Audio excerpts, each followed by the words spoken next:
Good morning. Today we are doing 9.7 and 9.8, just kind of a mini lesson to get you exposed to some other things that you're not tested on during this chapter because of all of our weird block days and no snow. So this chapter, or this lesson, you need to know how to do because it might show up, but we're not taking a test on it exactly.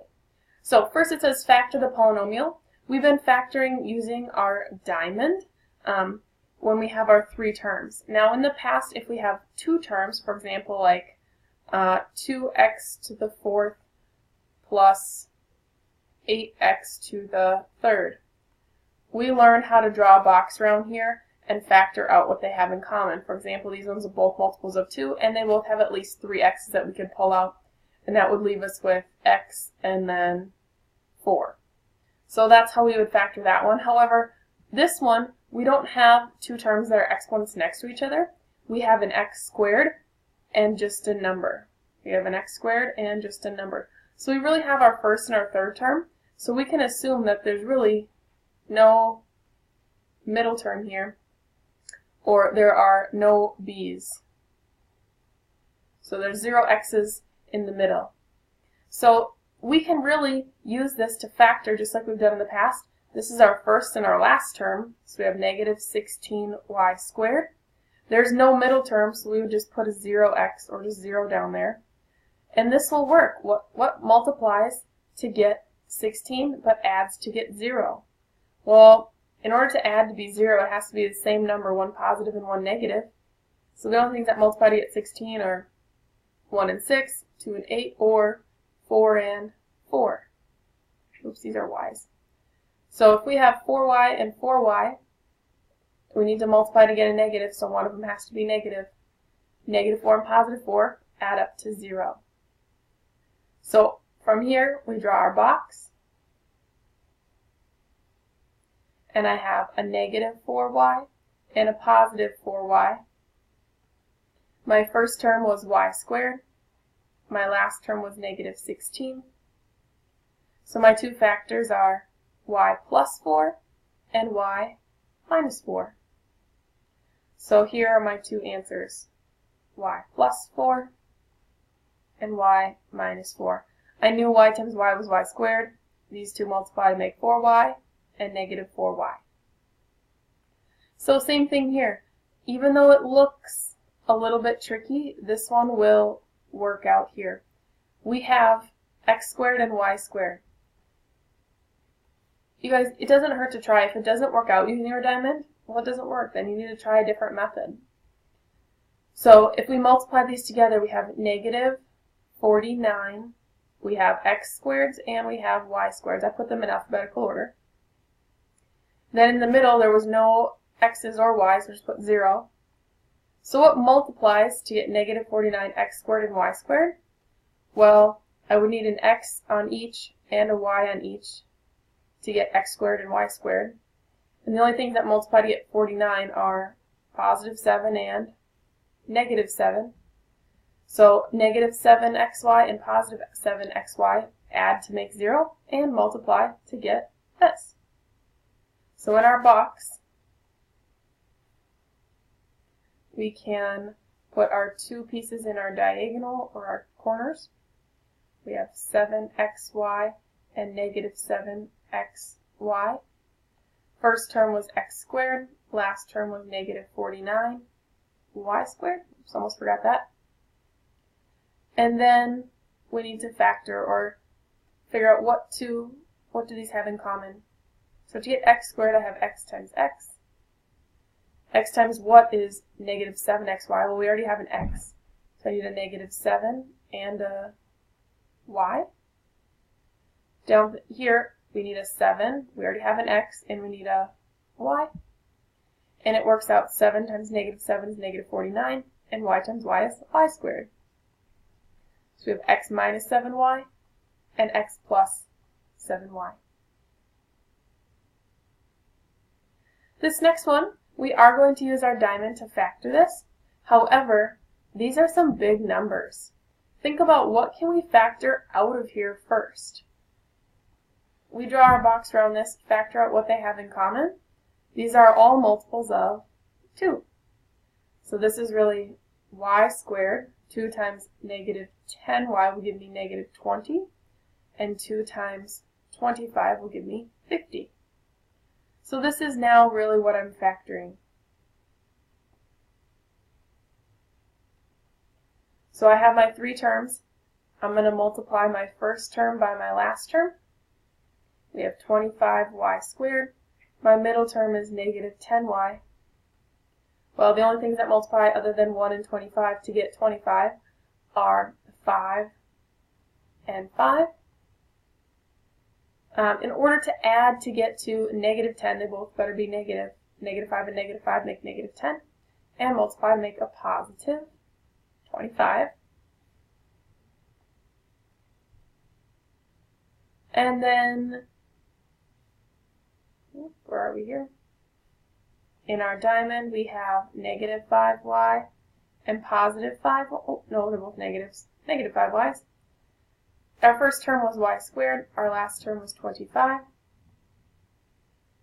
So we have y times y is y squared.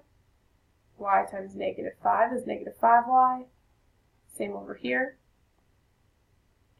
And so we have, don't forget this 2 up there that we factored out, just like we factored out negative 1s the other day. So then we have y minus 5 and y minus 5 again. Sometimes they'll write this like this, y minus 5 squared, because you have it written 2 times. So know that these are really the same answer. Same thing here, we can't have our first term be a negative, so we need to factor out what they have in common. We can factor out that negative, and I'm guessing they're all multiples of 3. I'm not quite sure about 108 though, so we can plug that into our calculator. 108 divided by 3. Yep, it works. It goes 36 goes into that. So I know this is going to be 36 because I just did that one on my calculator. 3 times 36 would give me 108. So 3, we need a y squared. Negative 3 times a negative would have to give me a positive. 36 divided by 3 is 12. And that's a positive here because a negative times a positive is a negative.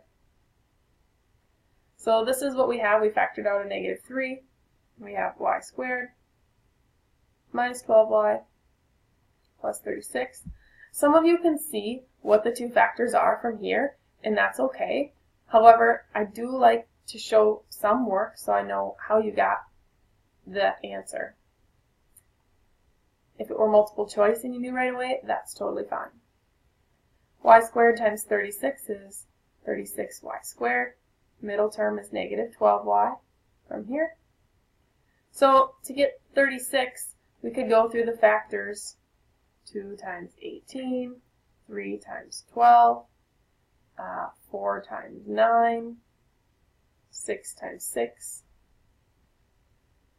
The only one that's going to get to negative 12, well, 6y and 6y, as long as they're both negatives. So those are my 2 that are going to go in my diagonal of my box here.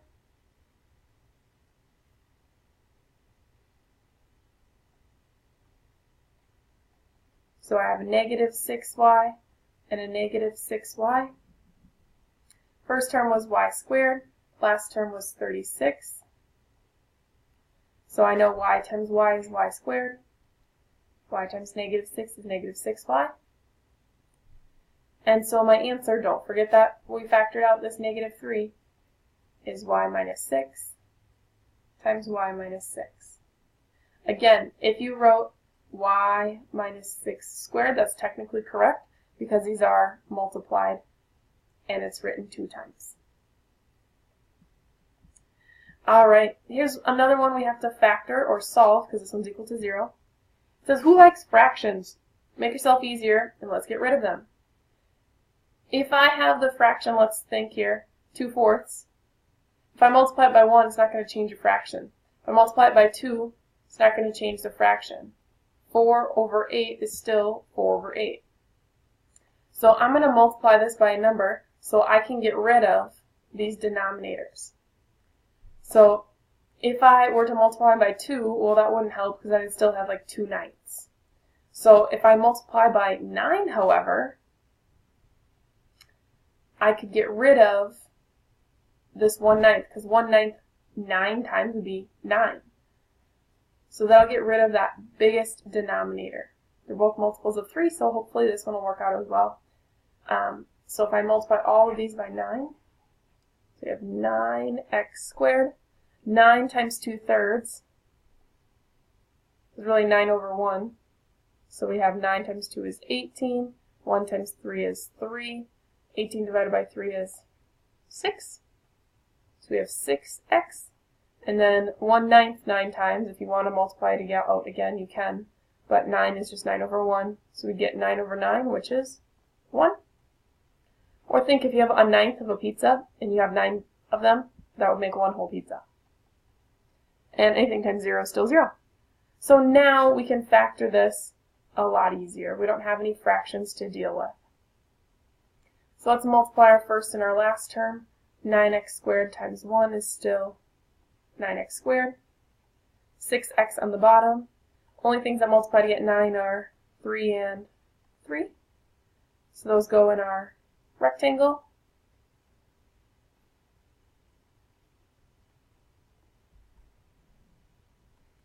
And so we have 3x and 3x. We have our first term is 9x squared. Our last term is 1. So to get x squared, we need x and x. 9's not going to work, so instead we need 3 and 3, and it works here and works here. So 3x times 1 is 3x. Same thing here, 3x times 1 is 3x. So we have 3x plus 1 times 3x plus 1 equal to 0. Don't forget, it's equal to 0. So we need to set both equal to 0, or in this case, not both, but only 1, because it's the same thing. If you want to do it twice, you can, but you don't need to. So if I subtract 1, I get 3x equals -1, and then divide by 3. My answer is x equals -1/3. Alright, again, that means if I was to graph this, that's where it'd cross the x-axis at -1/3. So if that's here, instead of my parabola touching 2 times, it's only going to touch 1 time, because it would be the same answer twice. Alright, next we have our vertical motion model. We're dropping an object or throwing something. It says a window washer drops a wet sponge from a height of 64 feet. After how many seconds does the sponge land on the ground? So reminder, here's our equation. This is the ending height. T is our time. V is velocity. And then S is the starting height. So our ending height, it's going to land on the ground, which is a height of 0. So we have -16t squared. Now our velocity, they don't tell us the velocity because it was not thrown up.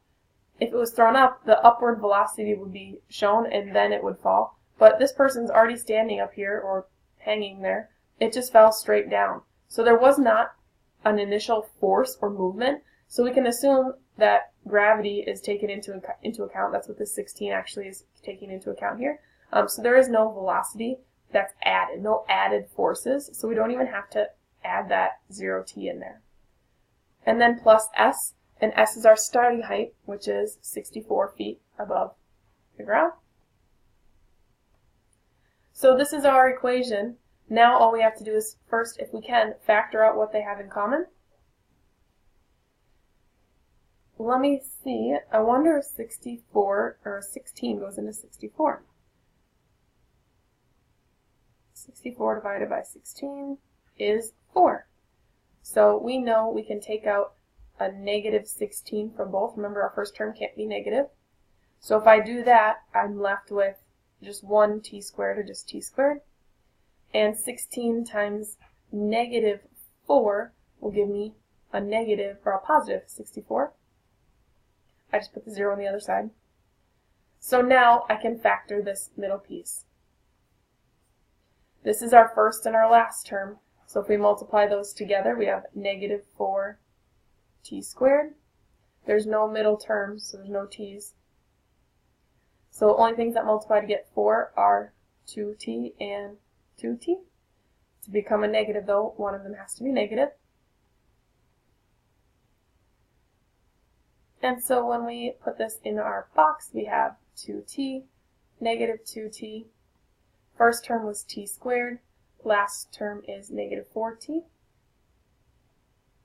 So to factor this, we have t and t. And then t times negative 2 gives us that. And t times 2 gives us that.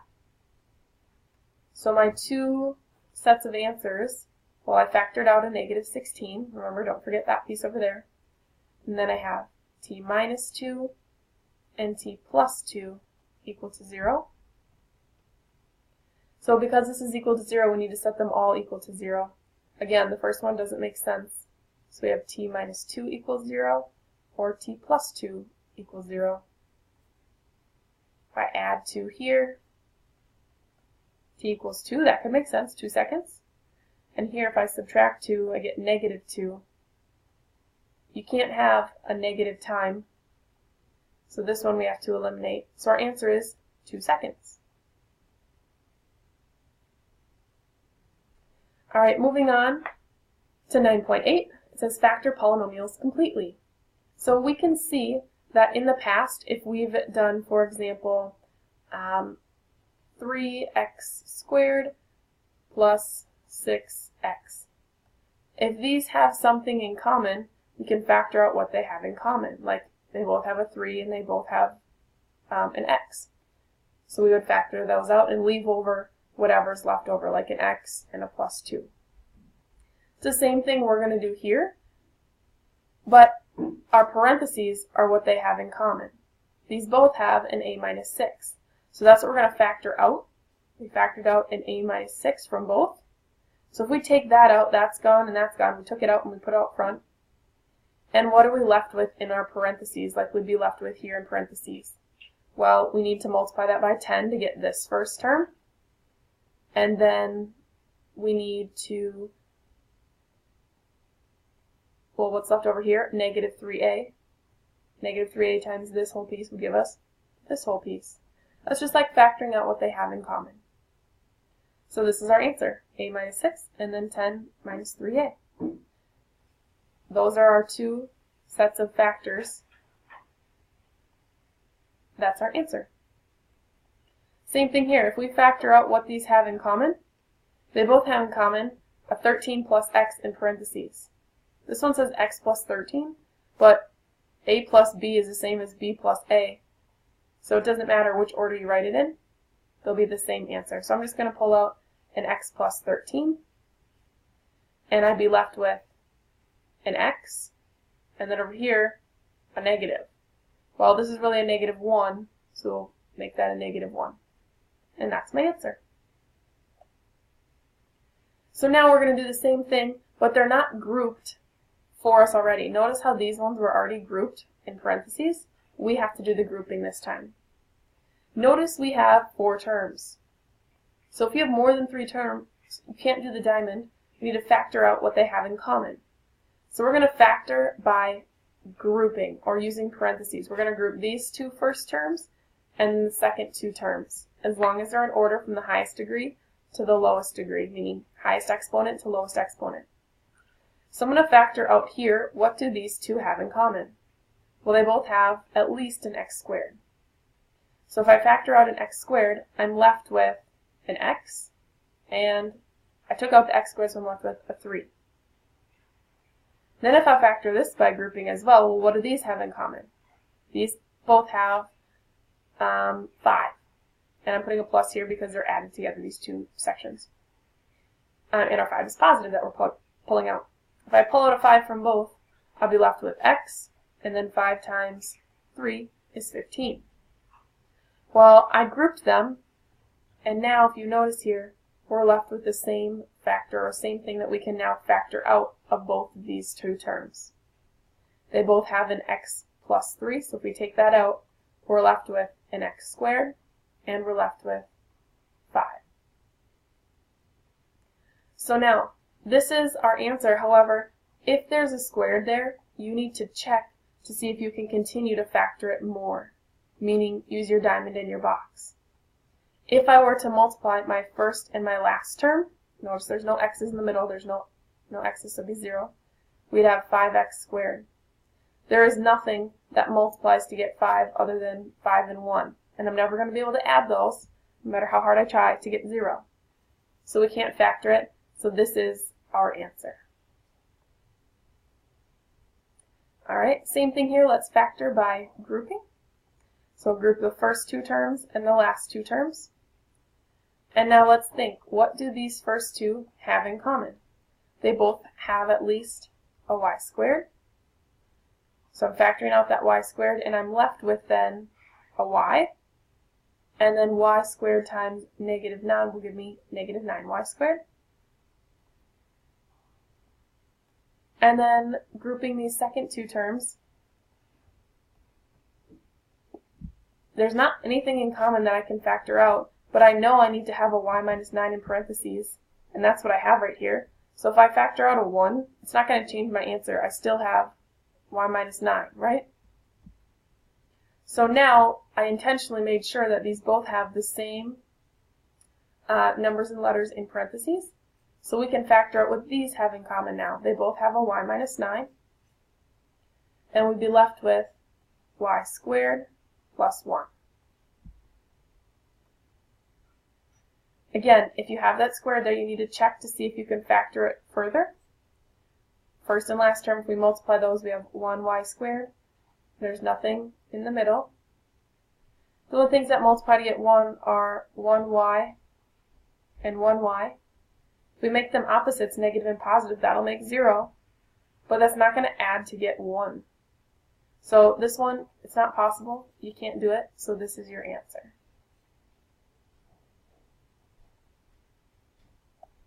Alright, one more factoring by grouping. So group the first two terms and the last two terms.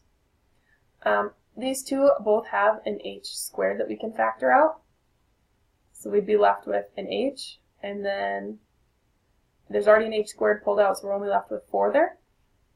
Here, I need to be left with h plus 4. So what do these both have in common? Well, they're both multiples of 25. But if I just factor out a 25, the negatives will be left over. So I'm going to factor out a negative 25, because then a negative 25 times h will give me 25h, which is what we want, just an h. And then a negative 25 times 4 will give me negative 100, which is what we want here as well. So now these both have an h plus 4, so we can factor out those. And I'm left with h squared and a minus 25. So again, we have to check if this is a squared. We need to see if we can factor further. So we would have our first and our last term, because there's not any just h's. So we'd have multiply negative 25 times h squared.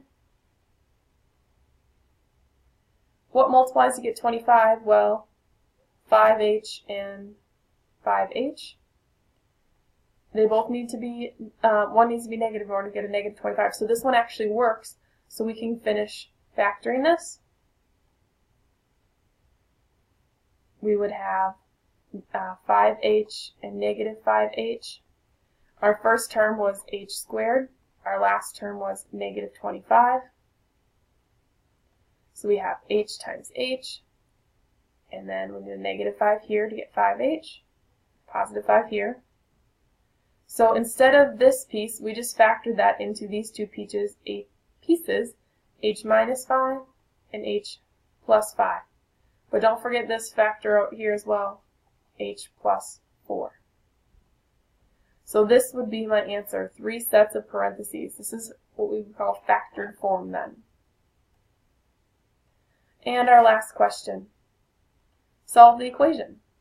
Well, I can't do a diamond unless I just have an h squared, but good thing these both have at least one z. So I can factor out a z, and I'd be left with z squared minus 81. So I have a z and then z squared minus 81 equal to 0.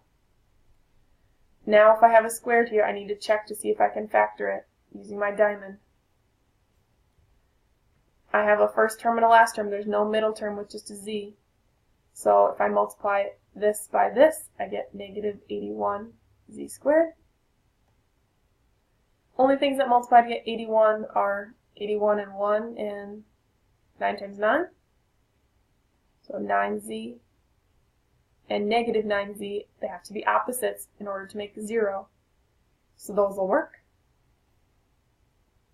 And then we need to draw our box.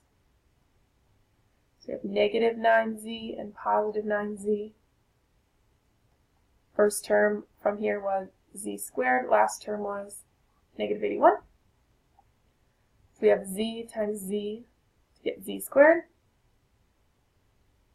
Then z times 9 give us 9z, same thing here but negative. So my two factors there are z plus 9 and z minus 9. But don't forget we factored out that z up front. So this is our full answer. So hopefully you gathered a little bit more information from this. If not, it was hopefully a good review for you.